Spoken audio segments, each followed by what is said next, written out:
Hello friends and welcome back to the channel where today I want to talk for a little bit about sales events. So we are of course right smack dab in the middle of the summer sales event and I haven't bought anything yet. You can see like all these unit deals are still here. I have contributed nothing to the solo event here. And that's mostly because I was away traveling all weekend, only got back late last night and I was way too tired to do anything. But while I was gone, I did have a chance to review the offers.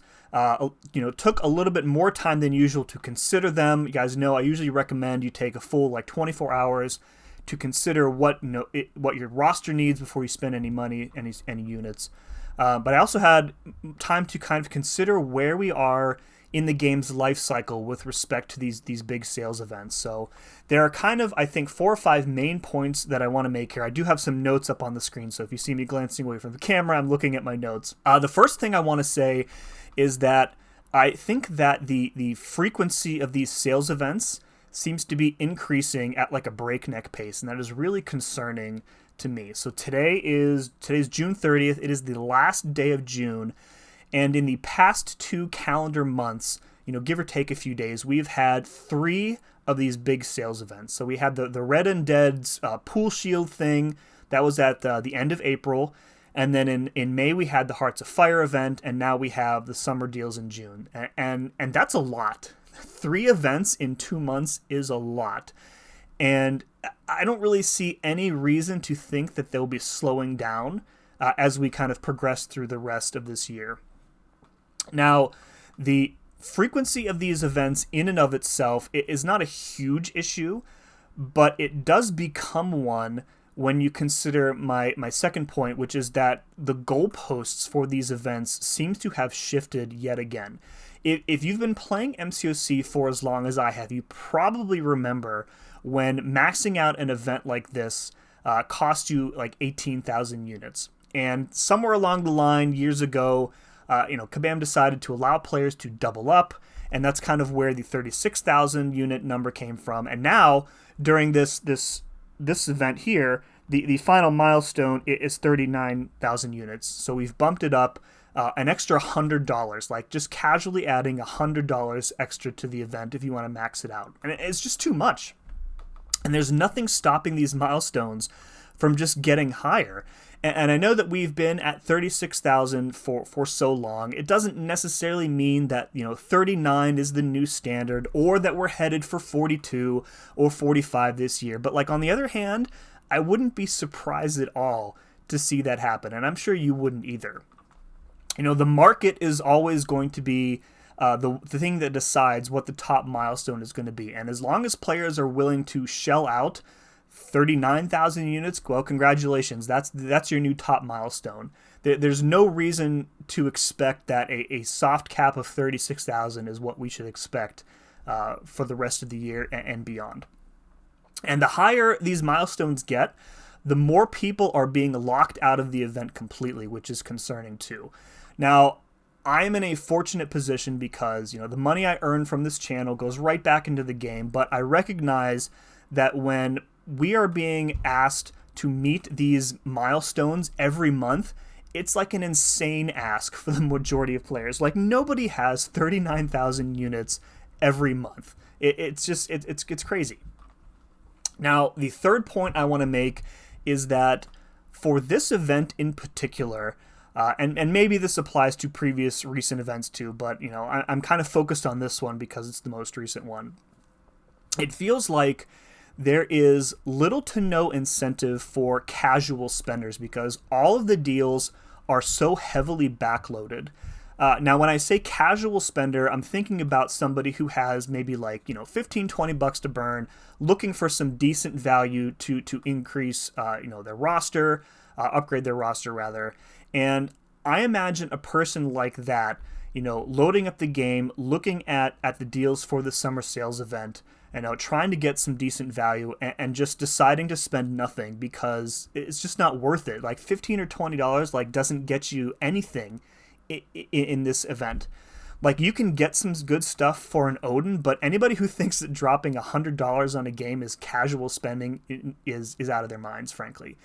And I think the point here is that more and more, to me, these events feel like the focus is totally on maxing them out, and I feel like that is a turnoff to many players who cannot or will not do so, right? This point in particular, I do feel like is actionable because, moving more items to the front of the deals will drastically increase the value proposition to lower spenders like the people I just talked about. And I think it would theoretically get more people to spend in an event, but it would necessarily take away from like the later milestones and more expensive bundles. And you could argue that this would like perhaps disincentivize like the biggest spenders in the game, because the more you take away from the later milestones, the less appealing they are. But like then again, I feel like those players who are likely to max out the events are going to do so regardless. Like if you're going into an event, if you're a player who's going into an event assuming that you're going to max it out, like do you really care like where all of your items are placed along the totality of that event? Probably not. So I think like making the event more appealing to lower casual spenders is an opportunity here going forward, because I know even a couple people I've seen who have $100 or $200 to burn, and they're like, I'm just not getting value for my money, and so they decide to spend nothing. So like capturing that smaller part of the market, I think, is a really important opportunity. The last point, well, maybe it's second to last, I don't know. We'll see how it goes. The next point that I want to make is regarding the chase items in these events. So these last three events, the chase item, of course, has been a champion. Red Guardian, Dark Phoenix, and now we have, of course, Human Torch in the summer sales event. And I wouldn't be surprised if we saw this trend continue into the rest of this year and beyond. Like if you saw a 7-star Doctor Doom locked to a top milestone like this, like would you be surprised? Because I definitely wouldn't be. I do think that having a chase item like this is important, and I know that people don't really like that it is the chase item are these really good desirable champs, but frankly I think that we are at a point in the game where there aren't many things that you could legitimately call a chase item for the people at the top of the game, right? Maybe like a Titan selector, but there are players out there who already have all the Titan champs, and that wouldn't even be appealing to them. So like exclusive, first opportunity champions are a legitimate chase item. Now, I think though that my issue with these chase champs is that they are only either available for units or cash and not a mixture of both. So when it comes to Torch, for example, you either have 39,000 units to get him, or you're dropping whatever it is, like $800 or whatever the number is. And in my opinion, there should be some sort of like unified track or solo event where a player is able to make meaningful progress towards a chase item using both methods.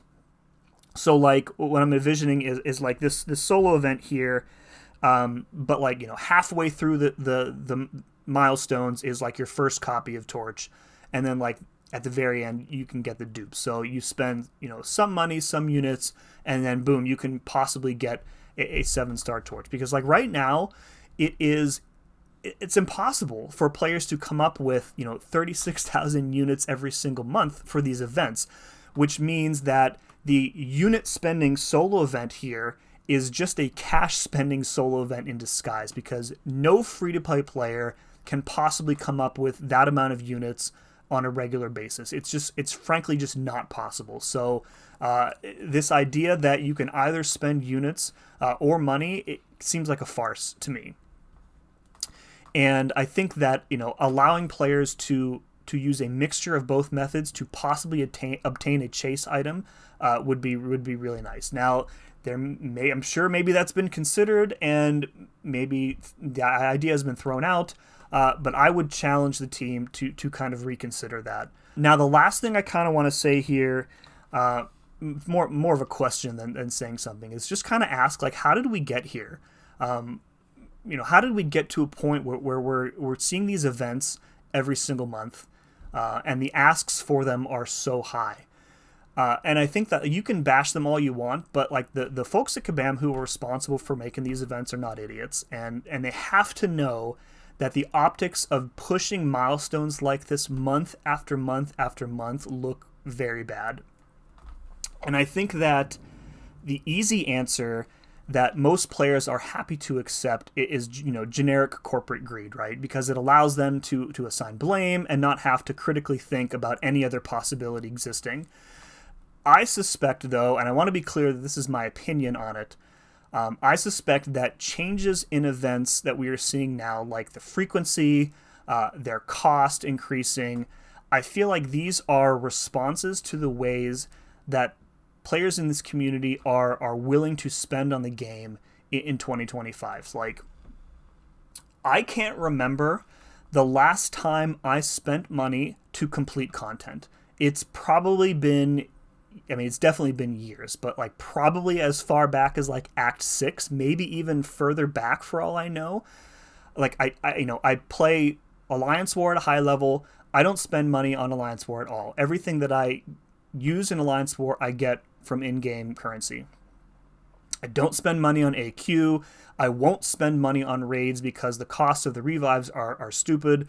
And I sure as hell don't spend money on Battlegrounds. So, like, for me, it's basically, the sigil, the double tracks, which are pretty good value, events like these, and like maybe once a year I'll splurge on like feature crystals for a champion I like.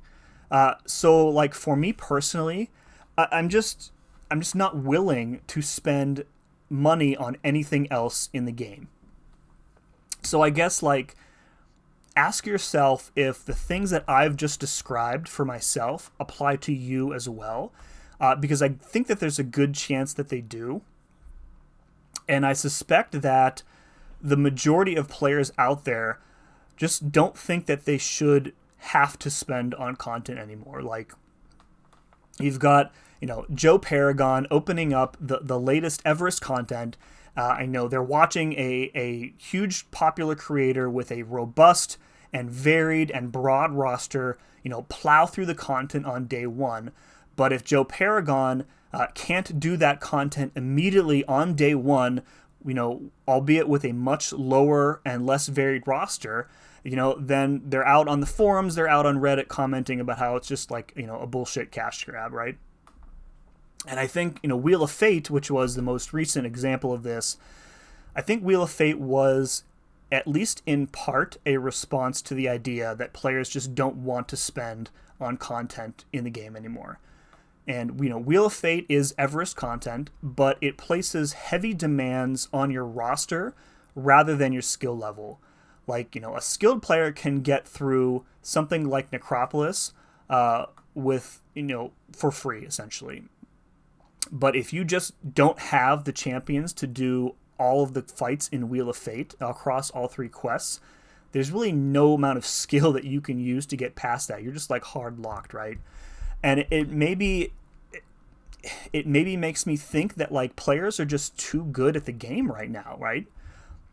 And I think that I feel like I'm getting off on a tangent here with Wheel of Fate, but I'm going to come back and I think that what I'm trying to suggest here is that these big events may be the primary source of revenue now and going forward. And obviously I don't have any insight into Kabam's financials or whatnot, but like this idea seems plausible to me.